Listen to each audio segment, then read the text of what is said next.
उदयपुर में कांग्रेस के 3 दिवसीय नव संकल्प चिंतन शिविर से हल्द्वानी लौटे नेता प्रतिपक्ष यशपाल आर्य ने कहा कि चिंतन शिविर में पार्टी के आगामी कार्यक्रमों को लेकर रोड मैप तैयार किया गया है। साथ ही भविष्य की चुनौतियों का सामना करने के लिए भी रणनीति तैयार की गई है। तो वहीं चारधाम यात्रा में हो रही श्रद्धालुओं की मौत पर नेता प्रतिपक्ष यशपाल आर्य ने कहा कि सरकार की बद इंतजामी के कारण ही लगातार श्रद्धालुओं की मौत हो रही है। नेता प्रतिपक्ष यशपाल आर्य से खास बातचीत की हमारे संवाददाता योगेश शर्मा ने। देखिए, नेता प्रतिपक्ष यशपाल आर्य जी हमारे साथ मौजूद हैं। उदयपुर में 3 दिन के नव संकल्प चिंतन शिविर से आप होकर आए, किस तरह का आगे को लेकर रोड मैप तैयार किया गया पूरा इसमें? देखिए, नव संकल्प चिंतन शिविर में चिंतन शिविर में निश्चित रूप से एक नई ऊर्जा और आशा का संचार हुआ है और आदरणीय श्रीमती सोनिया गांधी कांग्रेस अध्यक्ष का प्रेरणादायक मार्गदर्शन हमें प्राप्त हुआ है, जिसमें उन्होंने भविष्य की चुनौतियों का सामना करने के लिए एक संदेश भी दिया है और जो कांग्रेस का जो विचार हैं, जो कांग्रेस के मूल सिद्धांत हैं और जो कांग्रेस की नीतियां हैं, उनको जन जन तक पहुंचाने के लिए पद यात्रा के माध्यम से जन जन के बीच में जाने की अपील भी की है। और एक आज देश में बांटने की कोशिश की जा रही है देश को, और कांग्रेस का हमेशा का इतिहास रहा है, कांग्रेस की हमेशा विचारधारा कहिए, उनकी नीतियां कहिए, उनके सिद्धांत कहिए, उनके मूल्य कहिए, एकजुट सर्वधर्म संभाव की विचारधारा ही है। कभी बांटने की बात कांग्रेस ने नहीं की है।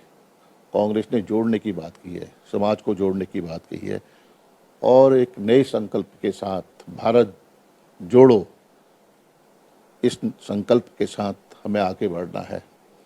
और मेरा मानना है कि जो कांग्रेस का जो समेकित विकास, जो सामाजिक न्याय है, जो गरीबी उन्मूलन है, जो छुआछूत के खिलाफ लड़ाई है और जो जनजाति के हैं, दलित समाज है, आदिवासी हैं और जो हमारी महिलाएं हैं और जो हाशिए पर लोग चले गए हैं, हाशिए पर खड़े लोग हैं, उनके उत्थान के उन्नयन के लिए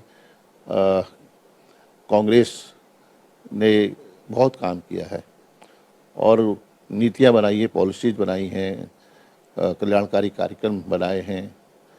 उसको दृष्टिगत रखते हुए एक भविष्य का रोड मैप तैयार किया गया है और मेरा मानना है कि हम सब लोग मिलकर जो कांग्रेस नेतृत्व के जो निर्देश हैं उसका अनुपालन करेंगे, जनता के बीच में जाकर अपनी बात को कहेंगे। राहुल गांधी जी ने कहा कि आप उत्तराखंड के बड़े नेता हैं, लेकिन 5 साल आप भाजपा में रहे, कहीं ना कहीं उत्पीड़न हुआ, ऐसी वर्ग का भी एक बड़ा उत्पीड़न हो रहा है वहाँ, क्या इस तरह की चीज़ें हैं कुछ? देखिए, आदरणीय राहुल गांधी जी ने अपने संबोधन में, अपने उद्बोधन में, अपने भाषण में मेरा नाम भी उन्होंने इंगित किया। उन्होंने कहा कि भारतीय जनता पार्टी दलितों की उपेक्षा कर देखती है, अनदेखी करती है, उनके साथ दुर्व्यवहार करती है और उत्पीड़न करती है। जब मैंने कांग्रेस में सम्मिलित हुआ तो मैंने यही कहा था कि आंतरिक लोकतंत्र नहीं है, दलित हाशिए पर हैं और आज स्पष्ट हो चुका है कि जिस तरह से समाज को बांटने की कोशिश हो रही है, जातिवाद को बढ़ावा दिया जा रहा है, धर्म तो सबके समान है और ये संवैधानिक व्यवस्था है, लेकिन आज संविधान की धज्जियां उड़ाई जा रही हैं, संविधान को कमज़ोर करने की कोशिश की जा रही है, देश को बांटने की कोशिश की जा रही है। तो निश्चित रूप से इसी संदर्भ में उन्होंने ये बात कही।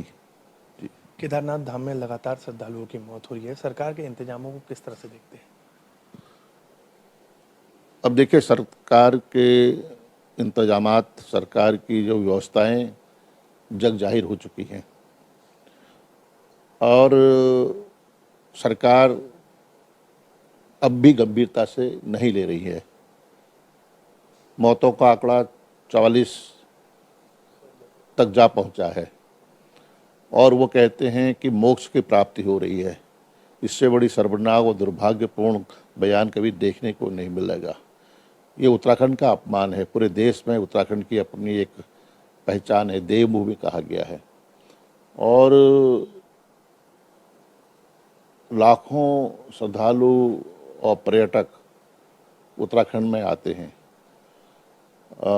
तो निश्चित रूप से जो व्यवस्थाएं थी वो सब चरमरा चुकी हैं। कोई रोड मैप नहीं है, कोई इनकी निगरानी नहीं की है, मंत्रियों और अधिकारियों में तालमेल नहीं है, मंत्री उन व्यवस्थाओं को देख नहीं पा रहे हैं, बाहर विदेशों में सैर सपाटे में मस्त हैं और आज प्रधानमंत्री कार्यालय संज्ञान ले रहा है। इससे बड़ी विडंबना क्या होगी, प्रधानमंत्री कार्यालय ने संज्ञान लिया है और जो देवी आपदा प्रबंधन के जो राष्ट्रीय सदस्य हैं उन्होंने ऋषिकेश में बैठक ली और उसमें सरकार को लताड़ा भी है। तो मेरा मानना है कि आज हम हतभ्रम हैं कि आखिरकार ये इतना होने के बावजूद भी आज भी सरकार नहीं चेत रही है और जो हमारे श्रद्धालु हैं रात को खुले आसमान के नीचे रह रहे हैं, 10-10 घंटे 8-8 घंटे जाम लग रहा है। 10 किलोमीटर चलने में 6 घंटे 8 घंटे का वक्त लग रहा है।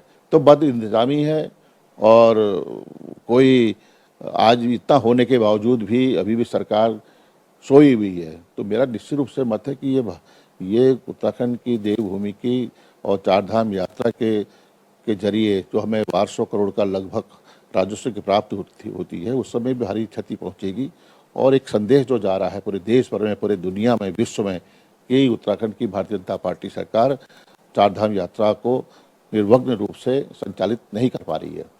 तो ये थे हमारे साथ नेता प्रतिपक्ष यशपाल आर्य जिन्होंने कहा कि जो चिंतन शिविर था उसमें कहीं ना कहीं आगे का रूट मैप तय किया गया, जनता के साथ कार्यकर्ताओं को जन तक जाने की उम्मीद की गई। इसके अलावा चारधाम में लगातार हो रही मौतों को लेकर भी उन्होंने कहा कि सरकार बेहतर इंतजाम नहीं कर पा रही है। हल्द्वानी से योगेश शर्मा, जनता टीवी।